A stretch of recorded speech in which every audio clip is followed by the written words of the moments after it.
Hello friends, welcome to my YouTube channel economics special. यहाँ पर हम माइक्रो इकोनॉमिक्स की थर्ड यूनिट है theory of production and price theory की बात करेंगे, जिसमें हम लोग उत्पादन फलन और परिवर्तनशील अनुपात का नियम समझेंगे। सबसे पहले हम बात करते हैं उत्पादन फलन किसे कहते हैं। उत्पादन फलन से तात्पर्य है किसी एक फर्म के साधनों तथा उसके उत्पादन के बीच संबंधों का उत्पादन फलन कहते हैं।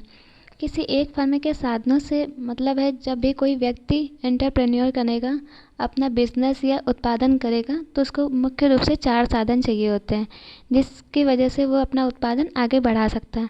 जिसमें पहला आता है भूमि।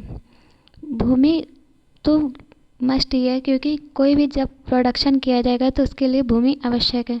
भूमि का बेनिफिट ये होता है कि भूमि के बदले में उसको रेंट मिलता है, रेंट दिया जाता है जो भूमि देता है। उसके बाद दूसरा साधन आता है श्रम। श्रम होता है कि कोई भी व्यक्ति अगर अपना उत्पादन कर रहा है तो उसको काफ़ी सारे श्रम की ज़रूरत पड़ेगी, श्रमिक वगैरह की, क्योंकि वो लेबर तो लगवाएगा ही। लेबर को ही जो लेबर की मजदूरी मिलती है उसको वेज कहते हैं। वेज में उसको पूंजी मिलती है, इनकम हो जाती है उससे। उसके बाद बात करते हैं पूंजी की। अगर कोई भी व्यक्ति पूंजी उधार लेता है तो उसको रेंट दिया जाता, पूंजी के बदले वो इंटरेस्ट देता है, पूंजी के बदले उसको इंटरेस्ट दिया जाता है।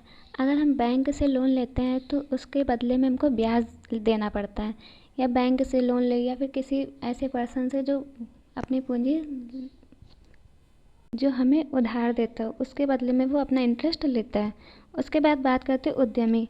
उद्यमी इसमें फैक्टर ऑफ प्रोडक्शन का सबसे अलग और यूनिक है थोड़ा, क्योंकि ये इन सबको जो होता है वो तो प्रॉफिट होता ही होता है, परंतु उद्यमी जो होता है, जो उत्पादन करने जाता है, जो मेन हेड होता है, उसको या तो प्रॉफिट होगा या तो उसको लॉस भी हो सकता है, परंतु बाकी जो फैक्टर ऑफ प्रोडक्शन होते हैं इनको लाभ ही होता है। ये है फैक्टर ऑफ प्रोडक्शन जो कि 4 होते हैं। और एक नया आ गया टेक्नोलॉजी। इसको मेन अभी रखा नहीं गया, पर मान सकते हैं कि टेक्नोलॉजी का भी काफ़ी यूज़फुल हो गया है किसी भी उत्पादन करने में। तो चलिए हम बात करते हैं किसी वस्तु के उत्पादन में हमें भूमि, श्रम, पूंजी आदि जैसे साधन चाहिए होते हैं। इन्हीं साधनों की मात्रा पर उस वस्तु के उत्पादन की मात्रा निर्भर करती है। जो भूमि इन इन्हीं साधनों की मात्रा पर उस वस्तु के उत्पादन की मात्रा निर्भर करती है। इससे तात्पर्य है कि जब हम कोई भी चीज़ लगाएंगे, जैसे भूमि, श्रम, पूंजी, तो इनको कितनी मात्रा में लगाएंगे कि हमें उसका आउटपुट उतना मिले। जब भी कोई प्रोडक्शन हो जाता है, जैसे हम कोई भी चीज़ वस्तु बनाते हैं, एग्जाम्पल खाने का ही ले लेते हैं, तो उसमें जैसे हम नमक, चीनी, नमक, तेल, धनिया जो भी पड़ता है, उसके बाद जो उसका निकल के आता है, जो मेन आउटपुट निकल के आता है, तो वो सब इनके जो नमक और उसमें मसाले मिर्च डाले गए हैं तो उसी का आउटपुट होता है कि उसी के अकॉर्डिंग सब्जी या सब्जी में टेस्ट आता है। तो इसका ले सकते हैं कि इसके बाद बात करते हैं उस वस्तु के उत्पादन की मात्रा निर्भर करती है। साधनों तथा उत्पाद में संबंध। साधनों का यही है भूमि, श्रम, पूंजी। साधनों तथा उत्पाद का संबंध को अर्थव्यवस्था में उत्पादन फलन कहा गया। इससे तात्पर्य है जैसे जो साधन होते हैं, ठीक, साधन भूमि, श्रम, पूंजी, उसके बाद उत्पादन जो मेन निकल कर आता है, जो हमने लगाया, जैसे किसी खेती करने में हमने अपनी भूमि लगाई, अपना श्रम दिया, पूंजी लगाई, तो इसके बदले में हमको फसल में क्या मिला, इसी को अर्थव्यवस्था में उत्पादन फलन कहते हैं। अब इसके अगर मैथमेटिकल के रूप में लिखना होगा तो लिखेंगे Q equal to F factor of function of K of L। K of L का मतलब होता है K से कैपिटल और L से लेबर। कैपिटल मतलब कितनी पूंजी निकल कर आ रही है और कितना लेबर श्रमिक, इन्हीं दोनों से ये Q बनता है। Q मतलब फैक्टर प्रोडक्शन फंक्शन। इसे हम इस प्रकार पढ़ते हैं Q is the function of K, L। इसमें Q वस्तु की उत्पादन मात्रा को व्यक्त करता है। साधनों का वस्तु की उत्पादन मात्रा से संबंध वस्तु की प्रकृति के अनुसार होता है। वस्तु की प्रकृति के अनुसार मतलब वह वस्तु कैसी है, कि वह वस्तु हमारे उद्योग के लिए कितनी इम्पॉर्टेंट और यूज़फुल हो सकती है, क्योंकि सभी जो भी प्रोडक्शन करते हैं सभी के लिए अलग अलग डिमांड होती है। कोई ऐसा तो है नहीं कि किसी एक ही डिमांड के अकॉर्डिंग सारे प्रोडक्शन हो जाए। तो इसमें हम बात करेंगे, जैसे एग्जाम्पल भी दिया गया है, जैसे जहाँ कृषि उत्पादन में भूमि अधिक मात्रा में चाहिए। जैसे जो कृषि होती है, जब हम लोग खेती करते हैं तो उसमें ये रहता है कि अगर जितने भी बड़े हमारे खेत होते हैं उसी की मात्रा में हमको प्रॉफिट होता है। अगर हमारे पास जगह ज़्यादा है तो प्रॉफिट ज़्यादा होगा। वहीं पर घड़ी बनाने में कुशल श्रम ही प्रधान साधन है।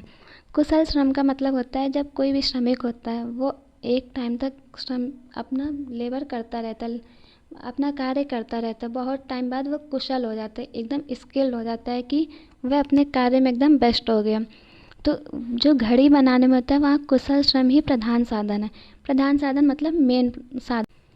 तो जो घड़ी बनाने हैं, जैसे फैक्ट्री हो गई, फैक्ट्री तो एक जगह इस्टेब्लिश हो गई, तो अब उसमें जो होता है श्रमिक पर डिपेंड करता है कि कौन सा श्रमिक कितना अच्छा अपना दे सकता है।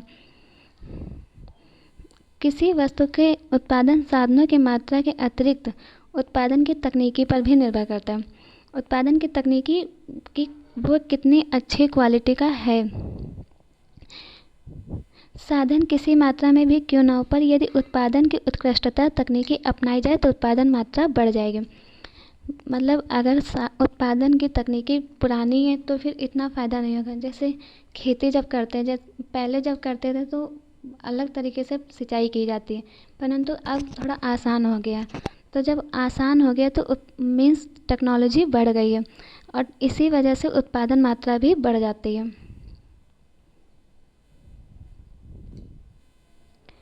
आर्थिक सिद्धांत में हम दो प्रकार के उत्पादन फलनों का विशेष अध्ययन करते हैं। इसमें दो प्रकार के उत्पादन फलन हैं जिनको हम इसमें पढ़ेंगे और यही हमारे बीए और एमए में आते हैं। तो प्रथम है, हम ऐसे उत्पादन फलन का अध्ययन करेंगे जिसमें कुछ साधनों की मात्रा स्थिर रहने पर अन्य एक या एक से अधिक साधनों की मात्रा में वृद्धि होती है। जैसे फैक्टर ऑफ प्रोडक्शन 4 होते हैं, परंतु यहाँ पे हमने लोगों ने दो साधन लिए। एक लिया है भूमि और दूसरा लिया है श्रम। नहीं सॉरी, एक लिया है पूंजी और दूसरा श्रम लिया है। तो इसमें हम एक मात्रा को पूरी तरह से कांस्टेंट रखेंगे, एक मात्रा को बिल्कुल भी बढ़ाएंगे नहीं और दूसरी मात्रा में इंक्रीज या डिक्रीज जो भी करना होगा किया जाएगा। साधनों व उनसे प्राप्त उत्पादन में इस प्रकार का संबंध परिवर्तनशील अनुपात का नियम कहलाता है। अगर परिवर्तनशील अनुपात का नियम पूछा जाए तब इसकी बात करेंगे। जो परिवर्तनशील अनुपात का नियम होता है वह किसी एक साधन की मात्रा के बढ़ाने पर निर्भर करता है और उसके बाकी साधन कांस्टेंट होने चाहिए। इसी को परिवर्तनशील अनुपात का नियम बोलते हैं। इसको law of returns to a factor भी बोलते हैं, जिसमें केवल एक साधन बढ़ाया जाता है और दूसरा स्थिर किया जाता है। हो सकता है ये एग्ज़ाम में अलग से पूछ लिया जाए कि परिवर्तनशील अनुपात का नियम क्या होता है, तो इसकी बात की जाएगी। आज हम लोग पहले लॉ ऑफ वेरिएबल प्रोपोर्शन पढ़ेंगे, उसके बाद दूसरा जो है साधन रिटर्न्स टू अ स्किल दूसरे वीडियो में देखेंगे। तो बात करते हैं दूसरा आर्थिक सिद्धांत क्या है उत्पादन फलन का। हम सभी साधनों की मात्रा में वृद्धि से हुए उत्पादन में परिवर्तन के संबंध को पढ़ेंगे, जो कि पैमाने के प्रतिफल की वस्तु है। इसमें बात की जाएगी कि यहाँ पर ऐसा नहीं कि हम केवल एक वस्तु को ही बढ़ाएं, यहाँ पर दूसरी वस्तुओं को जितने भी साधन उस उत्पादन में लगाए जाते हैं वे सभी एक साथ इंक्रीज़ किए जाएंगे। कोई ऐसा नहीं कि एक कांस्टेंट रखा जाए और दूसरा ही केवल बढ़ाया जाए, इसमें सभी साधन एक समान रूप से बढ़ेंगे। इसी वजह से इसको पैमाने का प्रतिफल कहते हैं। तो हम बात करते हैं सबसे पहले एक परिवर्तनशील साधन के प्रतिफल। आज हम इसको देखेंगे, कलम रिटर्न्स टू स्किल को समझेंगे। एक परिवर्तनशील साधन के प्रतिफल की अवधारणा अल्पकाल में होती है। हाँ, ये बहुत ही इम्पोर्टेंट बात है कि एक वेरिएबल जो फैक्टर होता है उसकी हमेशा अवधारणा अल्पकाल में ही होती है, क्योंकि बहुत लंबे समय तक अगर हम केवल एक ही साधन को बढ़ाते रहेंगे तो कहीं ना कहीं हमारे उत्पादन पर नेगेटिव इफ़ेक्ट पड़ेगा और वो उतने अच्छे स्तर तक नहीं पहुंच पाएगा। इसी वजह से इसकी अवधारणा जो है वो केवल अल्पकाल के लिए दी गई है। अल्पकाल में ही सार्थक है। सार्थक मतलब उसी से रिलेवेंट, मीन्स उसी से संबंधित है, क्योंकि कुल साधन कुल साधन जैसे कि पूंजी, मशीन, भूमि स्थिर रहते हैं और उत्पादन बढ़ाने के लिए श्रम, कच्चा माल जैसे साधनों को बढ़ाया जाता है। अल्पकाल इसमें बात की गई जैसे जो वेरिएबल टू अ फैक्टर होता है, क्योंकि जो returns to a variable factor होता है उसमें एक साधन की मात्रा ही बढ़ाई जाती है, बाकी सभी साधन स्थिर रखे जाते हैं। तो इसमें जैसे एक साधन बढ़ाएंगे उसमें कच्चा माल, श्रम ऐसे साधनों को ही बढ़ाया जाता है, जिसकी वजह से उत्पादन पर उतना अच्छा इफेक्ट देखने को नहीं मिलेगा। इस वजह से इनको केवल निम्न अल्पकाल के लिए ही इंक्रीज़ किया जाता है, ये केवल शॉर्ट रन के लिए। अब हम इसको देखेंगे कि इसको लिखा कैसे जाता है। यहाँ पे लिखा है Q equal to function of L, K constant. इसको आप ऐसे भी लिख सकते हैं।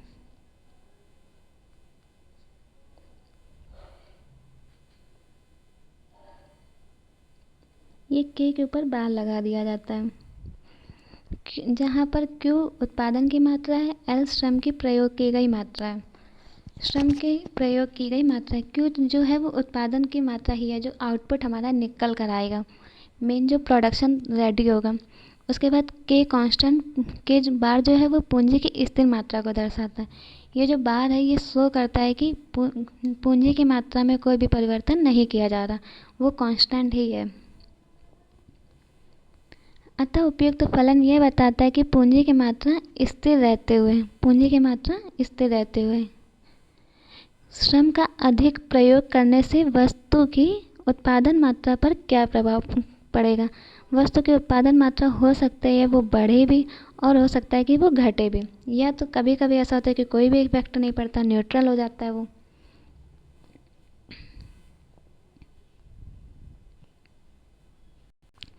इसमें हम देखेंगे कि जो पूंजी की मात्रा कांस्टेंट करके लेबर बढ़ाया गया है तो उसका क्या इफेक्ट पड़ता है टोटल प्रोडक्शन में। सबसे पहले हम यहाँ बात करेंगे, ये टीपी कर्व है। ये जो लाइन गई हुई है, देखिए एक मिनट, ये वाला ये माना गया है टीपी कर्व है। इसको सबसे पहले हम यहाँ पर एक लाइन खींच लेते हैं। उसके बाद ये जो टीपी कर्व होता है वो ऐसे जाता है, जो कि ये शो करता है। ये हम पहले इस टाइप का एक डायग्राम खींचेंगे जिसमें ये जो है एक्स एक्सिस शो करेगा श्रम की मात्रा और वाई एक्सिस शो करेगा कि कितना उत्पाद हुआ। उसके बाद यहाँ पर हम टोटल प्रोडक्शन कर्व खींचेंगे, इसको टीपी कहते हैं शॉर्ट फॉर्म में।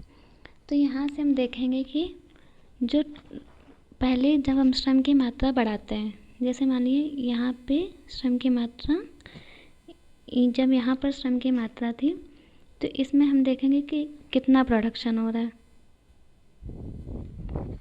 जब यहाँ पर थी तो प्रोडक्शन लेवल यहाँ का था। उसके बाद जब हमने श्रम की मात्रा बढ़ाई तो तब भी हमारा प्रोडक्शन बढ़ा। डायग्राम उतना क्लियर नहीं बन पा रहा। उसके बाद जब हम श्रम की मात्रा एक लेवल पर देखेंगे बढ़ाएंगे तो यहाँ पर उत्पादन काफ़ी अच्छा बढ़ेगा, यहाँ पर बढ़ाने पर भी अच्छा बढ़ेगा। परंतु एक टाइम आएगा जब हमारा उत्पादन यहाँ से बढ़ाएंगे परंतु इसके बाद ये फिर से घटने लगेगा। तो जो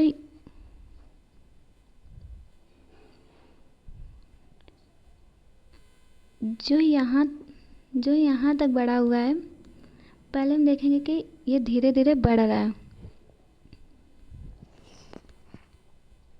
ये देखिए यहाँ से जब हमने श्रम की मात्रा बढ़ाई, जब हमने यहाँ पर श्रम की मात्रा बढ़ाई यहाँ से यहाँ पर लेकर, तो हमारा उत्पाद भी जो है उसमें परिवर्तन हुआ और वो बढ़ा हुआ है। उसके बाद हम यहाँ तक उत्पादन की मात्रा बढ़ेगी, यहाँ पर वो अपने टॉप पॉइंट पर आ जाएगा। उत्पादन की मात्रा फिर इसके बाद बढ़ना बंद हो जाएगी और फिर वो नेगेटिव इफेक्ट डालने लगेगा। मतलब अगर हम श्रम की इससे ज़्यादा मात्रा बढ़ाने लगेंगे तो उत्पादन घटने लगेगा। आई होप ये समझ में आया होगा। देखिए यहाँ देखते हैं, जैसे सबसे पहले ये एक टीपी कर्व खींचा गया था। यहाँ पर स्टेज 1 होती है। अभी नीचे हम लोग थ्योरी में इसकी स्टेज का भी उल्लेख किया गया, पढ़ेंगे। जब यहाँ पर जब हमने श्रम लगाया इसकी तो इसमें देखिए उत्पादन पहले तो बढ़ा, हमारा उत्पादन बढ़ा हुआ दिखाई पड़ेगा।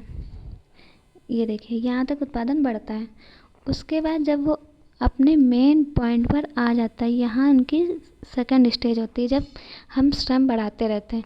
यहाँ के बाद से हमारा उत्पादन बढ़ना बंद हो जाएगा, पूरी तरह से रुक जाएगा और बढ़ना ही नहीं बंद होगा। अगर हम इसकी 1 यूनिट और लगा देंगे तो हमारा देखिए श्रम घटना स्टार्ट हो जाएगा, जो कि एक फर्म के लिए नेगेटिव इफेक्ट है। तो ये टोटल प्रोडक्शन कर्व है। अगर लॉन्ग में आता है तो आप लोग ये बना के आइए। उसके बाद इतना हो गया, फिर हम इसी में बात करेंगे एपी और एमपी की।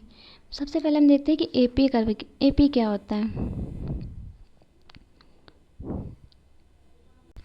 जो टीपी कर्व होता है, जो ये वाला कर्व होता है, टीपी कर्व शो करता है कि टोटल ऑफ प्रोडक्शन कितना हुआ है, कि 1 श्रम हो या 2 श्रम हो। जब भी श्रम की मात्रा बढ़ाएंगे, लेबर ऑफ श्रम इंक्रीज़ करते रहेंगे, तो उससे प्रोडक्शन पर जो इफ़ेक्ट पड़ रहा, जो टोटल प्रोडक्शन हमारा निकल कर आ रहा, उसको टीपी बोलते हैं। उसके बाद बात करते हैं कि एवरेज प्रोडक्शन। एपी क्या होता है? एपी होता है औसतन हर मज़दूर का उत्पादन। औसतन हर मज़दूर का उत्पादन से मतलब है कि अगर हमारे पास उत्पादन 30 यूनिट का हुआ है, 30 यूनिट का उत्पादन हुआ, उसके बाद हमारे पास मज़दूर 3 है, तो इसमें हम प्रत्येक का उत्पादन निकालेंगे तो इसमें 30/3 करके हम एपी निकाल सकते हैं, जो कि मीन्स हो जाएगा AP equal to total production, जो टोटल प्रोडक्शन होता है अपॉन में लेबर आ जाएगा कि कितने श्रमिक कार्य कर रहे हैं। उसके बाद बात, तो एपी को भी ये होता है कि वो पहले इंक्रीज़ होता है पर आफ्टर में वो डिक्रीज़ होना स्टार्ट हो जाता है। और उसके बाद बात करेंगे कि एमपी क्या होता है। एमपी इम्पॉर्टेंट भी है, सब कुछ इम्पॉर्टेंट है, ये तीनों इम्पॉर्टेंट है। एमपी बात करते हैं कि नए मजदूर से हुआ अतिरिक्त उत्पादन।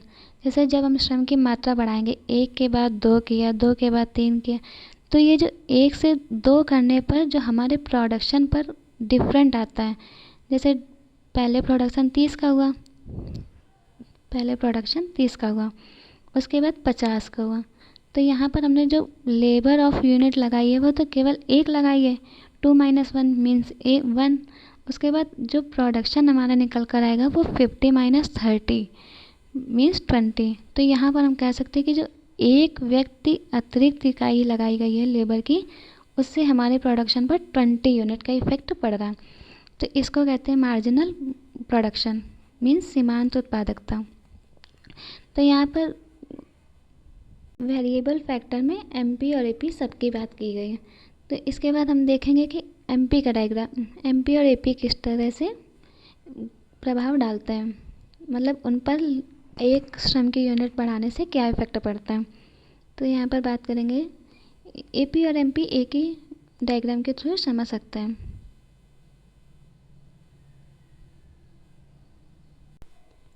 यहाँ पर जो पहले एपी जाएगा, एवरेज प्रोडक्शन, वो ऐसे होते हुए जाएगा, यहाँ मेन मूल बिंदु से निकलेगा। एक मिनट,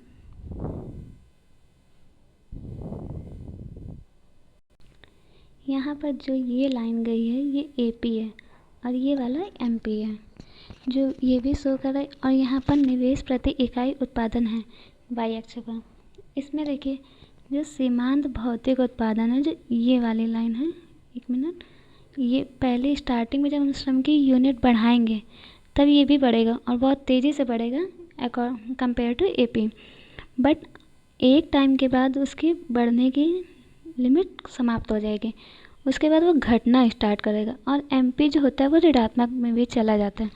परंतु एपी की बात करें, एपी का भी सेम यही प्रोसेस रहेगा, वो स्टार्टिंग में बढ़ेगा ज़रूर धीरे धीरे, परंतु वो एक टाइम के बाद वो भी बढ़कर घटना प्रारंभ कर देगा, यहाँ से ये घटना स्टार्ट हो जाएगा। तो इस तरह से इसके थर्ड स्टेज में इसको डिवाइड किया गया है। अब परिवर्तनशील, तो ये रहा था इसका डायग्राम जिसको आप लोग समझ सकते हैं। यहाँ से ये जो यहाँ पर लगाई गई थी लेबर की यूनिट, इस जगह पर। उसके बाद यहाँ पर प्रोडक्टिविटी निकल कर आई थी। ये जो डायग्राम क्रिएट किया जाता है ये इस वाले डायग्राम से ही क्रिएट किया जाता है। तो यहाँ पर इसका एपी था, ये इसका जो होगा ये येलो लाइन वाला ये एपी होगा ये चीज़, और ये इसका एमपी होगा। देखिए एमपी ऋणात्मक में भी चला जाएगा, क्योंकि जब वो यहाँ के बाद प्रोड्यूस करना स्टार्ट करेगा तो उसको हमेशा ही लॉस में जाएगा, वो नेगेटिव हो जाएगा, और यहाँ तक उसकी लिमिट होती है। तो चलिए अब बात करते हैं कि इसकी कुछ परिभाषाएं इस पर दी गई हैं, क्योंकि अगर एग्ज़ाम में पूछा जाएगा तो आपको परिभाषा लिखकर आनी पड़ेगी। परिवर्तन अनुपात के नियम की परिभाषा क्या होती है, इस टाइप के क्वेश्चन आ सकते हैं, और ये हो सकता है कि शॉर्ट में भी बना दे, अगर लॉन्ग में ना आए तो। वैसे आएगा तो ये इसमें देखते हैं कि सैमुअल्सन या काफ़ी फेमस इकोनॉमिस्ट रहे हैं, इन्होंने परिभाषा दी है परिवर्तनशील अनुपात के नियम पर। इन्होंने कहा है कि स्थिर साधनों की तुलना में, स्थिर साधनों की तुलना मतलब जो स्थिर है, जैसे कैपिटल स्थिर रखी गई थी तो उसकी कंपेयर की गई है कुछ साधनों में वृद्धि करने से। जो लेबर इंक्रीज किया गया था और कैपिटल कांस्टेंट थी, तो इन दोनों की कंपैरिजन की गई है कि इसके बाद कितना प्रोडक्शन पर इफ़ेक्ट पड़ेगा। करने से उत्पादन के में वृद्धि तो होगी, उत्पादन में वृद्धि होगी, परंतु एक बिंदु के बाद, वो जो बिंदु दिखाया गया था, एक मिनट, यहाँ पे जो बिंदु आएगा ये वाला, ये बिंदु, यहाँ के बिंदु के बाद साधनों की समान वृद्धियों से प्राप्त अतिरिक्त उत्तरोत्तर कम होता जाएगा। यहाँ के बाद जब प्रोडक्शन होएगा तो वो कम होता जाएगा, वो 1% का प्रॉफिट नहीं देगा। इसी प्रकार बेनम लिखते हैं। अगर कोई एग्ज़ाम में ये वाला क्वेश्चन आता है तो आप लोग परिभाषा लिख कर आइएगा, सैमुअल्सन की या बेनम की। तो इससे एक दो इकोनॉमिस्ट के जब हम परिभाषा लिखते हैं तो एग्ज़ाम पर अच्छा इफेक्ट पड़ता है।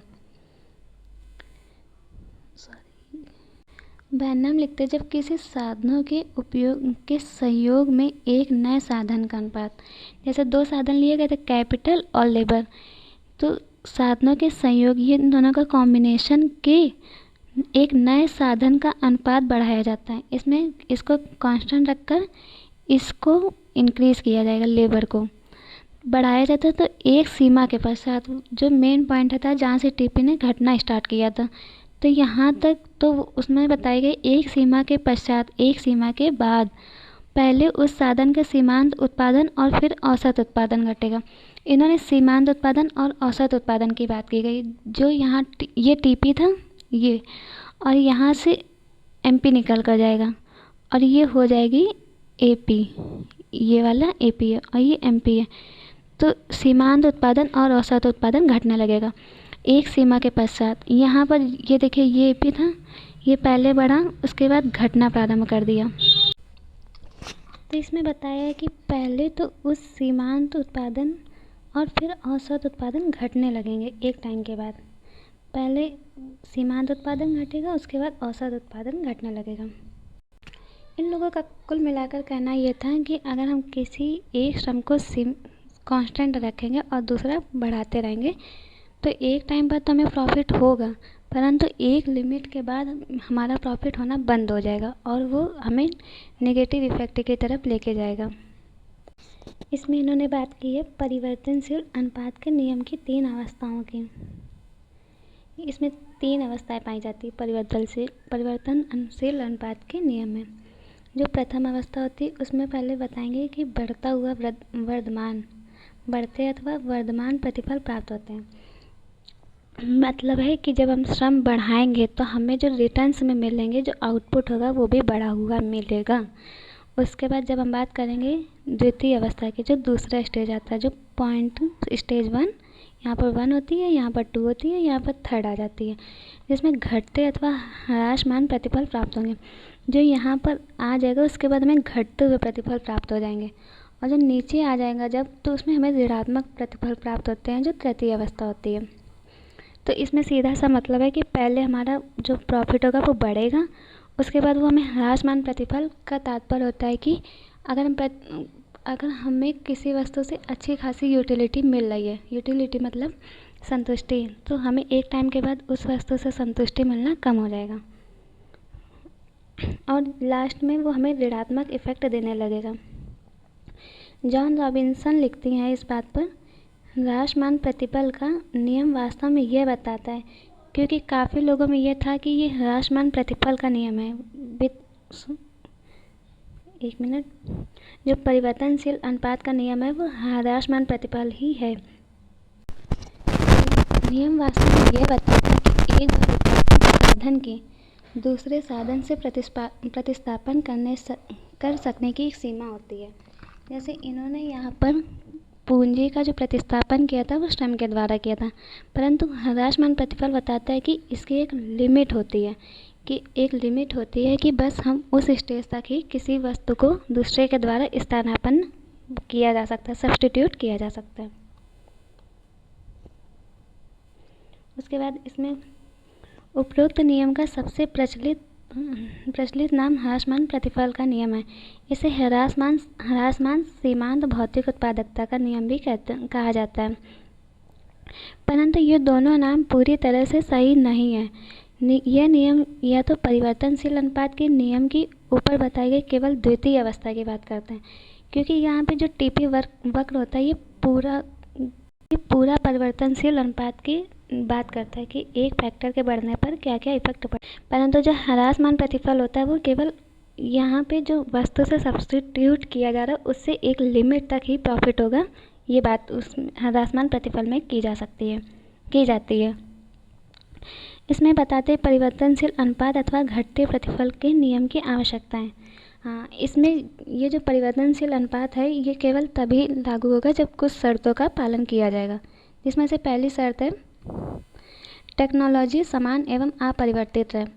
टेक्नोलॉजी का मतलब है जैसे जब हम कोई चीज़ लगा रहे, कोई भी साधन यूज़ कर रहे हैं, तो उस टाइम पर ऐसा नहीं कि अगर जैसे हमने पहले किसी साधन का यूज़ किया, उसके बाद वो साधन और एक अच्छा होता चला गया और उसमें इंक्रीमेंट होने लगे, तो वो साधन अच्छा ही प्रतिफल देगा, तो इससे कोई भी परिवर्तन नहीं पड़ेगा टोटल प्रोडक्शन में अगर एक चीज़ कांस्टेंट भी रखते हैं। कुछ साधन ऐसे अवश्य हैं जिनकी मात्रा को स्थिर रखा गया हो, क्योंकि इस प्रकार ही हम साधनों के अनुपात में परिवर्तन कर सकते हैं, क्योंकि जब तक अगर हम एक साथ दोनों साधन को बढ़ाते रहेंगे तो हमें इसके अनुपात में कोई परिवर्तन देखने को मिलेगा ही नहीं। जब हम एक साधन को कांस्टेंट रखेंगे और दूसरा ही बढ़ाएंगे तभी हम इनके अनुपात में विभेद कर सकते हैं। तीसरा यह है कि यह नियम इस मान्यता पर आधारित है कि पदार्थ का उत्पादन करने के लिए विभिन्न साधनों के उत्पादन में परिवर्तन करना असंभव है। पदार्थ का उत्पादन करने के लिए जो प्रोडक्शन हो रहा है उसका उत्पादन करने के लिए जो परिवर्तन है, जैसे लेबर और कैपिटल और रेंट, एंटरप्रेन्योर को प्रॉफिट होता है, इन सब में परिवर्तन कर सकना संभव है। कि ये हमें बताता है कि अगर हम चाहें तो एक टाइम तक केवल कुछ चीज़ों को कांस्टेंट रखकर कुछ चीज़ें इंक्रीज़ कर सकते हैं। तो आज का हमारा लेक्चर पूरा हुआ, उम्मीद है कि आपको समझ में आ गया होगा। ये थोड़ा टफ है उत्पादन फलन का सिद्धांत, परंतु ऐसा नहीं कि समझ में आएगा नहीं। जो बच्चे पहली बार पढ़ रहे हैं उनको थोड़ा ज़्यादा टफ लगेगा, पर अगर आप पढ़ेंगे 2-3 बार लेक्चर देखेंगे या अगर नहीं समझ में आ रहा हो, जब आप 2-3 बार इसको रिवाइज करेंगे तो आपको समझ में आ जाएगा। कुछ डायग्राम है जो थोड़ा सा कन्फ्यूज़न पैदा करता है, बाकी ऐसा नहीं कि समझ में ही ना आए। अगर आप समझेंगे अच्छे से तो वो समझ में आने लगेगा। तो आप ट्राई करिएगा कि एक बार पढ़ के ज़रूर जाइएगा, क्योंकि इससे एक ना एक क्वेश्चन आएगा ज़रूर एग्ज़ाम में। ये है इसका डायग्राम है जो कि टीपी और एपीएमपी दोनों दिखाते हैं। अक्सर देखा जाता है कि यहाँ पे ये जो डायग्राम बनाया गया है ये इसके नीचे ही बनाया जाता है, ये वाला डायग्राम, क्योंकि यहाँ से ही वो लोग प्रोडक्शन का एक साथ लेते हैं और यहाँ पर जो एक्स अक्ष पर लगता है वो श्रम होता है। तो अगर आप लोग वीडियो पढ़ते रहेंगे, अगर आप लोग ये 2-3 बार रिवाइज करेंगे तो वो आपको समझ में आने लगेगा। तो आज का लेक्चर पूरा हुआ। इसके क्वेश्चन आते हैं एग्ज़ाम में, काफ़ी बार पूछे गए उत्पादन का फलन कैसे कहते हैं। इसके बाद हम जो नेक्स्ट लेक्चर लाएंगे उसमें हम बात करेंगे रिटर्न्स टू स्केल की, क्योंकि जो परिवर्तनशील अनुपात का नियम था उसकी 2 अवस्थाएं थी। तो आज हम लोगों ने इसमें बात की है कि लॉ ऑफ वेरिएबल प्रोपोर्शन की। अब हम नेक्स्ट में बात करेंगे पैमाने का प्रतिफल, ये भी इम्पॉर्टेंट है। ठीक है, तो फिर हम मिलते हैं नेक्स्ट लेक्चर में। अगर पसंद आया हो तो वीडियो लाइक करिएगा। Thank you. और अगर इसमें कुछ समझ में ना आया हो तो आप लोग कमेंट करके बताइएगा, हम दोबारा कोशिश करेंगे इसको समझाने की। Okay, thank you.